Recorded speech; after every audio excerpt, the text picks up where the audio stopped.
What you want to do? Got me. Me either. You can record this. Yeah, we're just going to record. I was going to do something funny, but we're just going to record.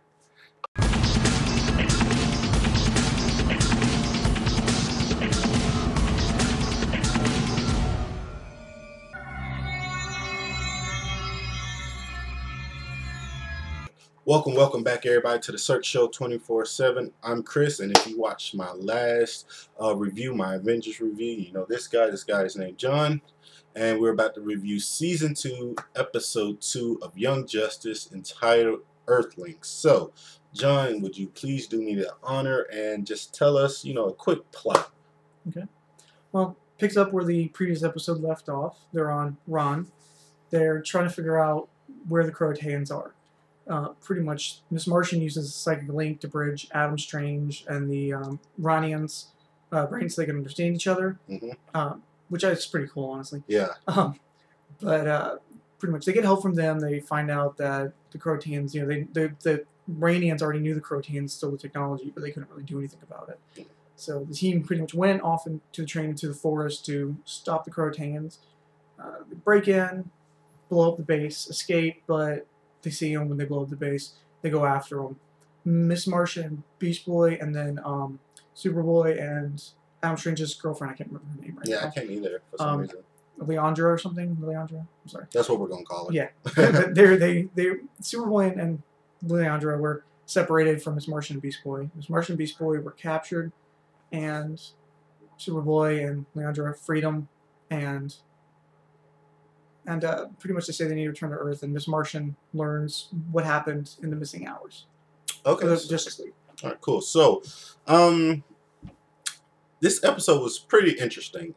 First off, I like the fact that they stuck to one plot. Usually in Young Justice, they always have like two plots during the story. A story and B story. Yeah. So I'm glad they focused on one, and we got to see like one side of the team do their mission, and that was the episode. Because sometimes it gets kind of confusing when you have more than one plot. So I'm glad they did that. Things that really stood out to me in this episode was the relationship factor. That was a big thing. Especially going into season 2, everybody thought everybody was going to be together, and then you get hit with the main couple in the show broke up, and then we haven't even seen the others. We haven't really seen the others, and we see that the main couple, Superboy and Miss Martian, they broke up, and everybody hated it, and a lot of fangirls hate that stuff. So we get to see a little bit more of that unfold and how their relationship is now, and you see it's kind of still uneasy with both of them. They're kind of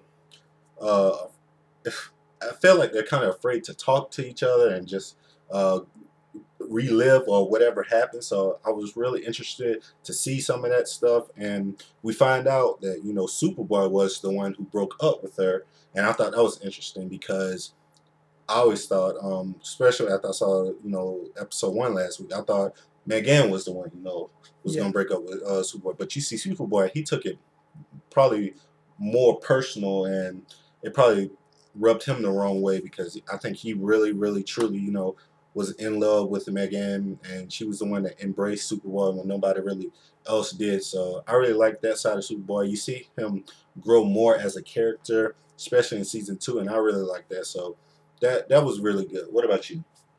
I guess since you talked about the relationship, I'll talk about the Beast Boy, Miss Martian stuff. Yeah, okay. That was kind of the other main part of the story, and I really like that because he's calling her like sister, and they're treating her as adopted sister, and it might be like literal. Yeah. Because of the blood trip. Yeah, as we said, can I say spoilers? Yeah. As we saw in the episode, then Queen Bee killed his mom, which thinks maybe she literally adopted him somehow. Because Earth Year, she's like, what is she at this point? Well, she was like 16 in season 1, so she'd be like 20. Yeah, 20 something. Something, and in Martian year, she's probably like 100. Yeah, 100 or something, like 60 or 70. Yeah, so she's old. She's old as hell. Yeah, she's a MILF. Or cougar or whatever. Something. Yeah.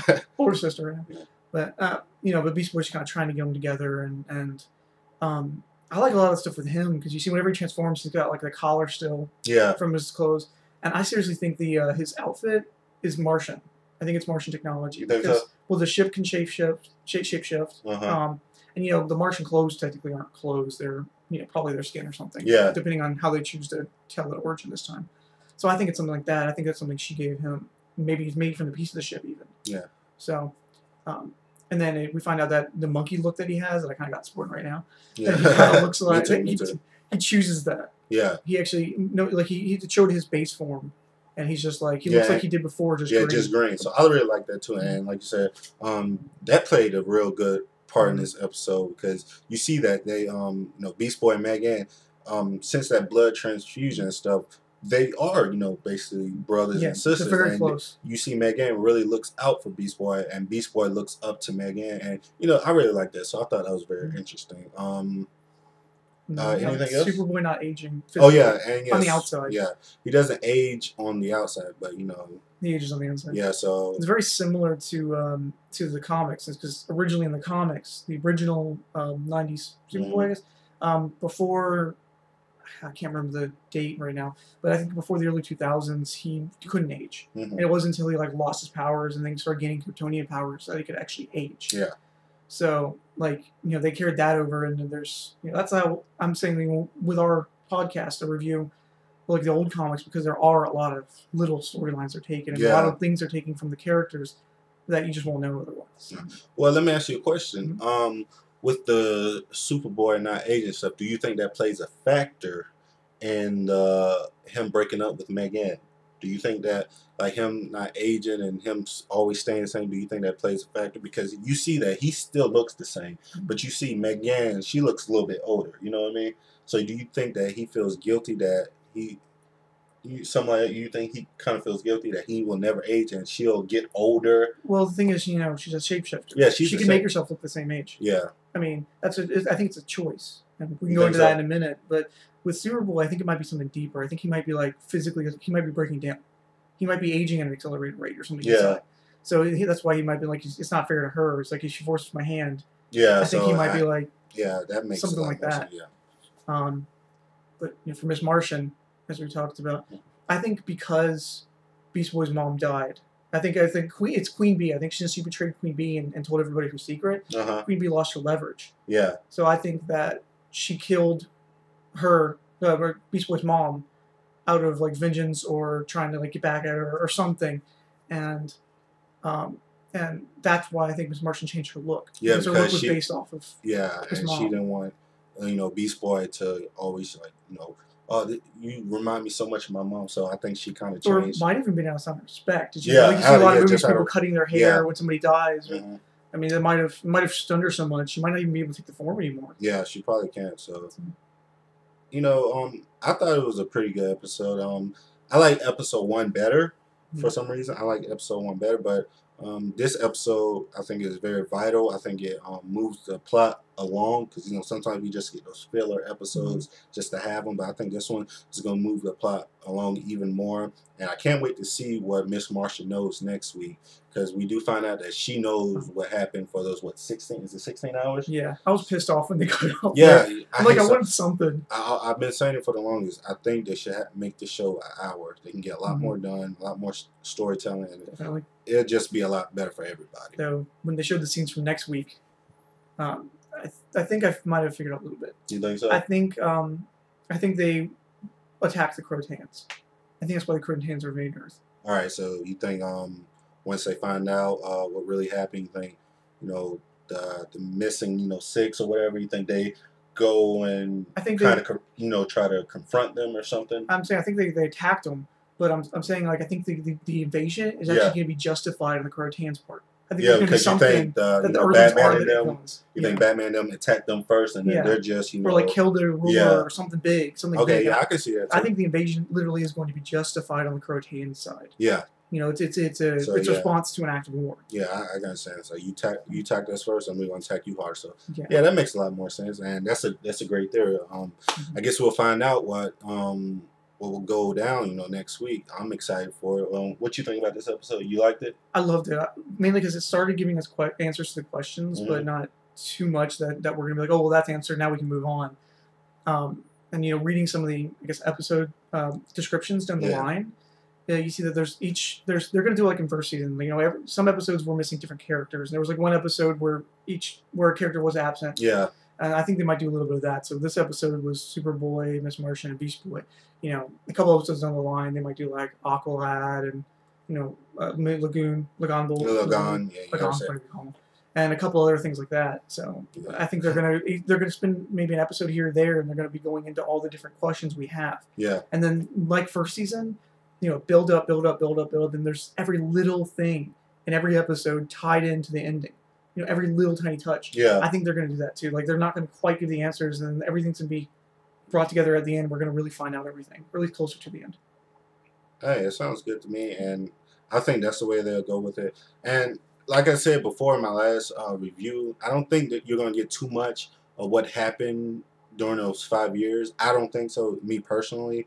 With half the team, I think they're saving it for something bigger, like for season 3, if there's a season 3, because we do only have what, like 20 episodes, something like that. It's a little less than first season. Yeah, it's a lot less. So I think they're trying to probably 20, 22, or 24. It's almost always even. Yeah, so I think they're gonna stick to this kind of plot, and then season 3, I think that's when we're gonna get the real story. That's just my opinion. I don't think they're going to go back, though. You don't think so? By the time they get done with season 2, we're going to love these characters. We're going to want to see more of these characters. You think so? So if they rewind it, it's just going to do that. Yeah, you will lose characters, and then like where will they go from that when they get to the 5 years? Are they just going to skip farther over than that?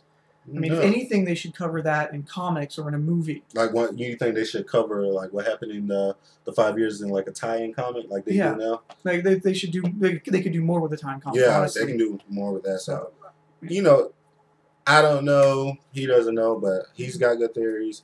I got some okay theories, and so only time will tell. But I appreciate John. This week we've been having a good time. Been at his crib for the past like 3 days. We're going to see Avengers for the 3rd time tonight. We had free comic book day. I got a lot of comics. He's got a lot. I spent too much money on comics, almost $200 on comics, but it was all worth it. And check out his podcast. I'll probably be on his podcast again pretty soon. Please tell everybody your podcast, sir. Not Young, Just Us, Young Just Us Podcast. We're on iTunes. You can check us out on Facebook at nerdcastnetwork.com. And we have a Tumblr, Not Young, Just Us. And we have our website, nerdcastnetwork.com. If you want to contact me, it's John at nerdcastnetwork.com. You can send me an email. Okay. And he's going to be on we're going to try to catch up in season 1 because we're really far behind. Yeah. So we're going to do like a month solid of podcasting, but it's getting delayed again a little bit. So yeah, so you will see me on his podcast quite a few times. So just listen out for his podcast. They're a very good podcast. He talks about everything. He knows a lot more about Young Justice than I do, especially the old school stuff. Yeah. So be on the lookout for that because we're going to have a lot of good content between me and him. And thank you, John. And thanks for everybody watching. Please like this video, comment, subscribe, tell me what you thought. Like me on Facebook, follow me on Twitter. Like him on Facebook, follow him on Twitter. Skype him if you want to. I don't know. This is the Cirque Show 24/7. Be easy.